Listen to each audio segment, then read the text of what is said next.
मसूरी में picture palace स्थित राधा कृष्ण मंदिर सभागार में मसूरी को तहसील का दर्जा दिए जाने के उपलक्ष्य में शहर के विभिन्न सामाजिक संगठनों, व्यापारियों और होटल एसोसिएशन के सदस्यों के साथ ही टैक्सी एसोसिएशन और विभिन्न संगठनों ने स्वागत और सम्मान समारोह आयोजित किया, जिसमें कैबिनेट मंत्री गणेश जोशी को शॉल और पुष्प भेंट कर उनके प्रयासों की सराहना की गई। इस मौके पर कैबिनेट मंत्री गणेश जोशी ने मुख्यमंत्री पुष्कर सिंह धामी का आभार व्यक्त किया और कहा कि मसूरी शहर वासियों को लंबे समय से मांग थी कि मसूरी को तहसील का दर्जा दिया जाए और मुख्यमंत्री पुष्कर सिंह धामी ने इस पर मुहर लगा दी। माननीय मुख्यमंत्री जी का आभार व्यक्त करता हूं कि मसूरी जनता को जो तोहफा 3 तारीख को आपने कैबिनेट में दिया है, बहुत लंबी समय से यहाँ के लोगों की मांग थी कि मसूरी को तहसील का दर्जा मिले, क्योंकि यहाँ के लोगों को ज़रा छोटे छोटे से काम के लिए देहरादून जाना पड़ता था। बहुत बड़ी तहसील है, बहुत भीड़ होती थी और आज 16 पटवारी क्षेत्र, मसूरी शहर व कैंट, इसको मिलाकर ये तहसील बनाई गई है। एसडीएम परमानेंट यहाँ पर बैठेगा, एसडीएम को जॉइंट मजिस्ट्रेट का भी दर्जा दिया गया है, एमडीडीए का। और छोटी छोटी बातों के लिए, क्लेम के लिए लोगों को देहरादून नहीं जाना पड़ेगा। मैं दिल की गहराइयों से मुख्यमंत्री जी का आभार व्यक्त करता हूँ। जब कभी भी मैंने अपने क्षेत्र की किसी मांग को उठाया है, मुख्यमंत्री जी ने उसको पूरा किया है। और आज तो जो यहाँ के लोगों में उत्साह दिखाई दे रहा हूँ, हर वर्ग के लोग, हर विचारधारा के लोग आज यहाँ पर अभिनंदन करने आए हैं। मैं दिल की गहराई से मसूरी की जनता को विश्वास दिलाता हूँ कि जब से मुझे सेवक के रूप में यहाँ पर जिम्मेदारी मिली है, मैंने पूरी ईमानदारी को उसको करने का प्रयास किया है।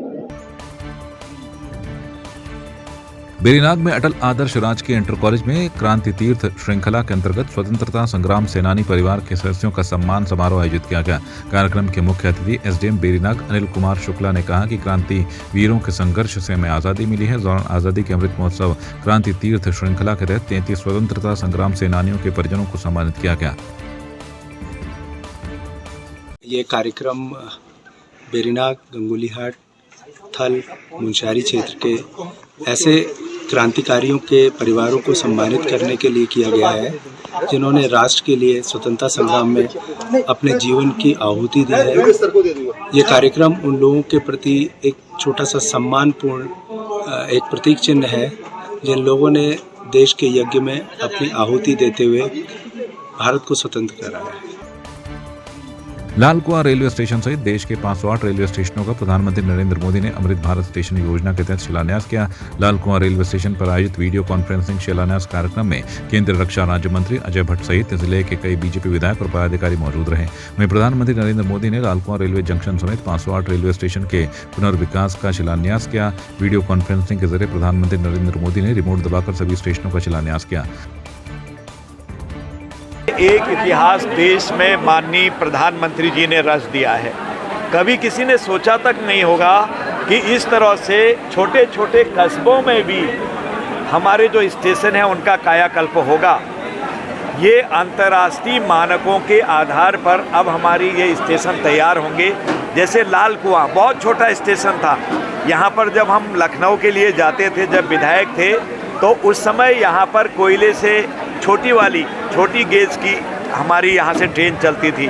आज इसका कायाकल्प हो रहा है। जो इंटरनेशनल मानक है, जो लंदन का है, जो अमेरिका का है, जो हमारे चाइना का होगा या हमारे जापान का होगा, फ्रांस का होगा, इटली का होगा, बड़े देशों का वही मानक आज हमारे यहाँ पर लगाए जा रहे हैं। उनका श्री गणेश हो गया है, कुछ दिनों में बन के ये तैयार हो जाएगा। ये भी 508 स्टेशन की पहली खेप है और भी कई सारे इसी तरह से होने हैं। तो इस तरह से लगातार अब यहीं पर मैं बताऊं आपको तो काठगोदाम, काशीपुर, किच्छा, रामनगर अभी और बनने हैं, इसी तरह से स्वीकृत हो चुके हैं, लेकिन शुरुआत यहाँ से हुई है।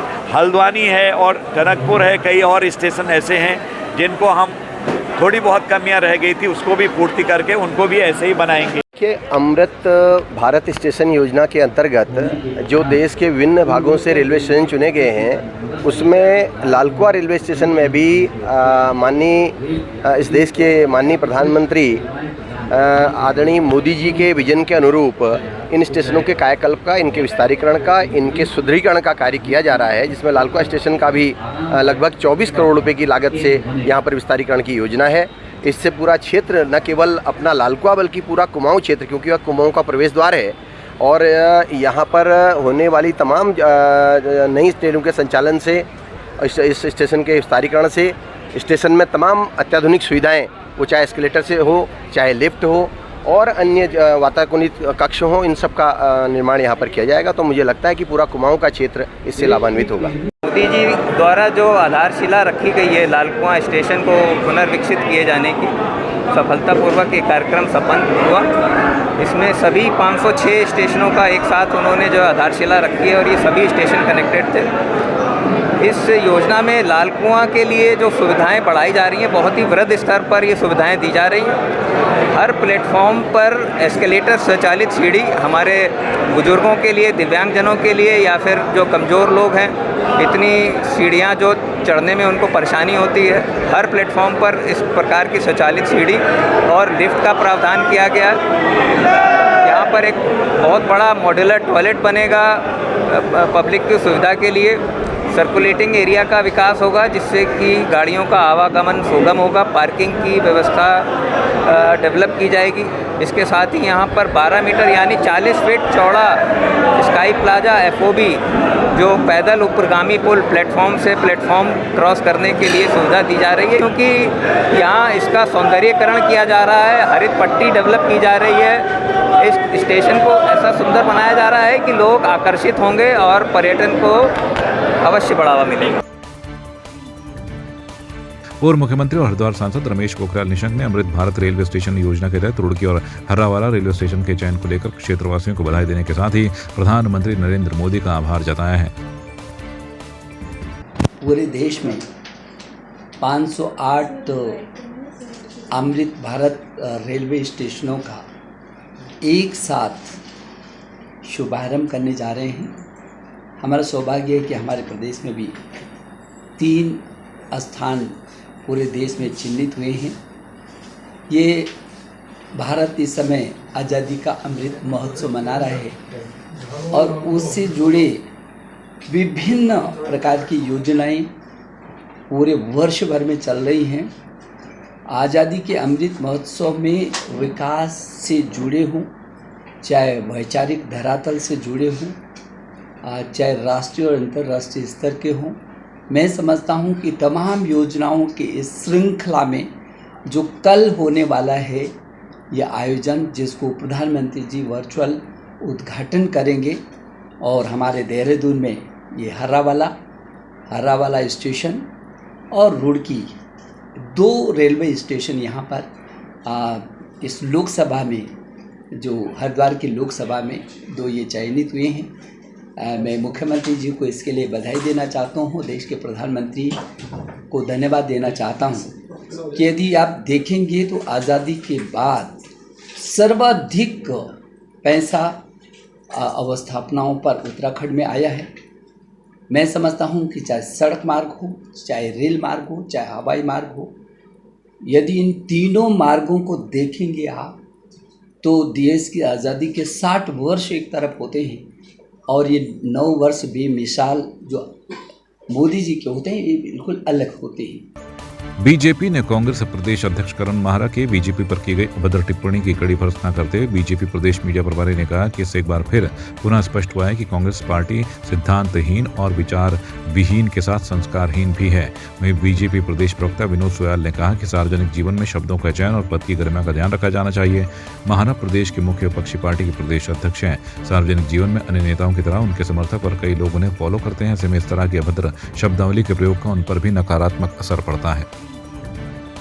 कांग्रेस के प्रदेश अध्यक्ष आदरणीय करण माहरा जी मौन उपवास रख रहे हैं।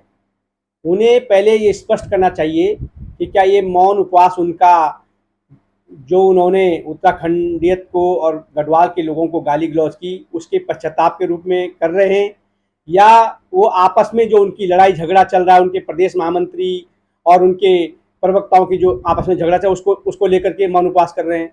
पहले इस बात को स्पष्ट करें। और मैं ये कहना चाहता हूँ अंकिता हत्याकांड जो दुखद घटना हमारे उत्तराखंड के अंदर हुई, उस घटना को लेकर के आदरणीय मुख्यमंत्री पुष्कर सिंह धामी जी ने 24 घंटे के अंदर जो आरोपी थे उनको जेल भेजने के काम किया। अन्य भी जो इस घटना से जुड़े प्रकरण थे सभी पे तत्काल सरकार के द्वारा कार्रवाई की गई। जांच एजेंसी अपनी जांच कर रही है और मामला न्यायालय में विचाराधीन है। मुझे लगता है कि कांग्रेस के लोगों को न्यायालय पर भी भरोसा नहीं रहा है। एक और वो राहुल गांधी को लेकर के लोकतंत्र बचा है इस बात को करते हैं और दूसरी ओर इस तरह से न्यायालय में जो प्रकरण चल रहे हैं उसकी अवहेलना करते हैं। इसलिए उनको इस बात उत्तराखंड की जनता उनको किसी भी प्रकार से गंभीरता से नहीं लेती है और न ही उत्तराखंड के कांग्रेस के नेताओं को उनका राष्ट्रीय नेतृत्व किसी प्रकार से गंभीरता से नहीं लेता है।